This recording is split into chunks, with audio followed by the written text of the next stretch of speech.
అల్లం కొత్తిమీర పేస్ట్,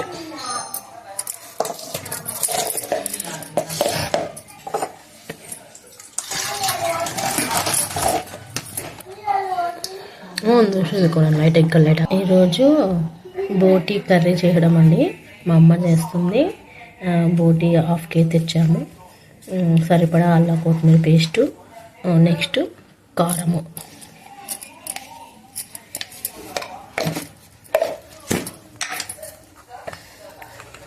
సరిపడా పసుపు,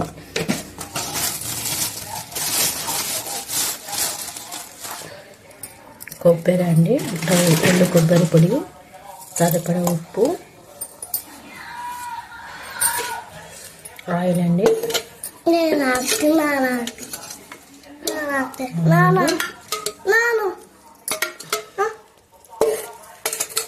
వేసి బాగా కలుపుకోవాలండి. కలుపుకొని ఉడికించుకోవాలండి.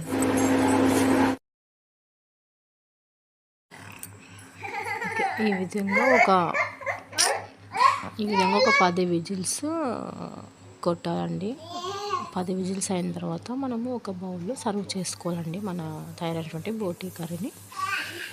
సింపుల్గా ఈజీగా అయిపోతుందండి కర్రీ. ఇది రైస్లో, చపాతీలో, జొన్న రొట్టెలో కూడా బాగా టేస్టీగా ఉంటుందండి. నా ఛానల్ని సబ్స్క్రైబ్ చేయండి, షేర్ చేయండి, లైక్ చేయండి. సునంద వ్లాగ్స్ 777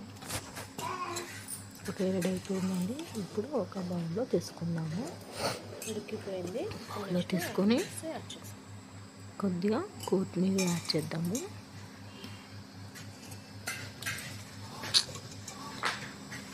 అలాగే ఆనియన్స్ కూడా యాడ్ చేద్దామండి.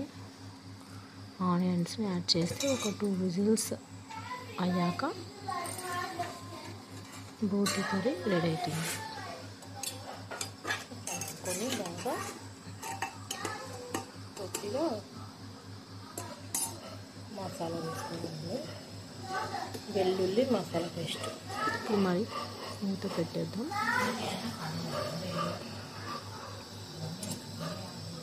కొద్దిగా మసాలా వేసుకొని ఒక 3 విజిల్స్ కొట్టించుకుంటే మనకి కర్రీ రెడీ అవుతుంది. ఎలాకల పొడి వేస్తాము, యాడ్ చేద్దాం.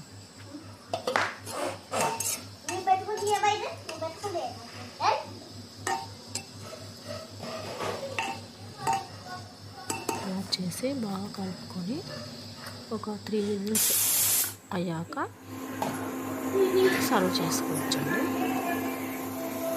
ఓకే, ఈ విధంగా ఒక 3 విజిల్స్ వేపించుకోనండి. 3 విజిల్స్ వేసిన తర్వాత బంద్ చేసుకోవాలి. ఓకే అండి, అయిపోయింది. ఇప్పుడు చూద్దాము.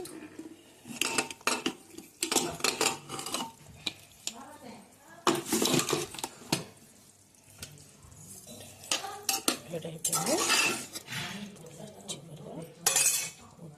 ఓకే, ఇప్పుడు కొత్తిమీర యాడ్ చేద్దాము. కొత్తిమీర యాడ్ చేసిన తర్వాత కొద్దిసేపు జస్ట్ 1 నిమిషం అలా పొయ్యి మీద మగ్గనివ్వండి. పొయ్యి మీద మగ్గనిస్తే బాగా మెత్తగా అయిపోతుంది కొత్తిమీర. నెక్స్ట్ ఒకసారి బౌల్లో తీసుకున్నాము. కొత్తిమీర వేసి డిష్ అవుట్ చేద్దామండి. రెడీ అయిపోయిందండి.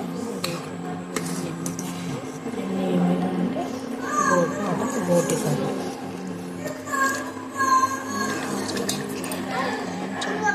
నచ్చితే సబ్స్క్రైబ్ చేయండి, లైక్ చేయండి, షేర్ చేయండి. Sunanda vlogs 777 my channel.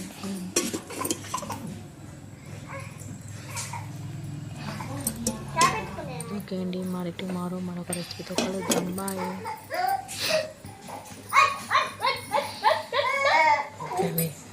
Okay, boti curry, జొన్న రొట్టె రెడీ అయింది.